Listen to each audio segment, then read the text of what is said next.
वालेकुम रहमतुल्लाहि व बरकातुहू। मुफ्ती साहब, मेरा सवाल ये है कि ये हुकूमत पंजाब जो कर्जा दे रही है लाख रुपए 2 लाख रुपए, तो इस पर हम तो सूद नहीं देंगे, लेकिन वो सूद की जो अदायगी है वो हुकूमत पंजाब अदा करेगी। तो क्या ये कर्जा देना जायज़ है कि नहीं?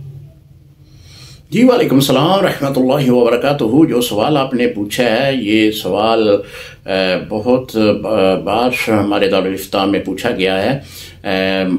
मौजूदा जो पंजाब हुकूमत है वो कर्जा दे रही है, उस कर्जे को मिनवान वो वापस ले रही है, यानी 5 लाख अगर कर्जा देती है तो 5 लाख ही आपसे लेगी।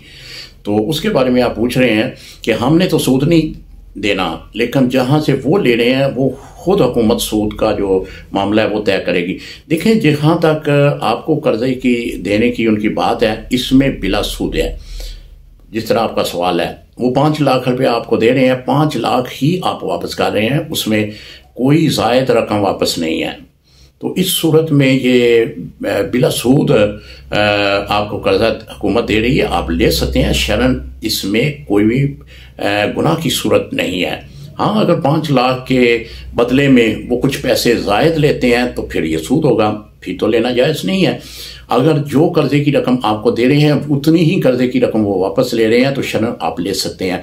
रही बात कि वो खुद किसी अदारे से या जहां से भी वो रकम ले रहे हैं वहां खुद वो सूद देंगे, तो इस पर आप पर कोई हर्ज नहीं आएगा, आप पे गुनाह नहीं होगा। ये उनका किरदार है, ये उनका ही एक अमल है जिसके बारे में वो खुदा को जवाबदेह होंगे।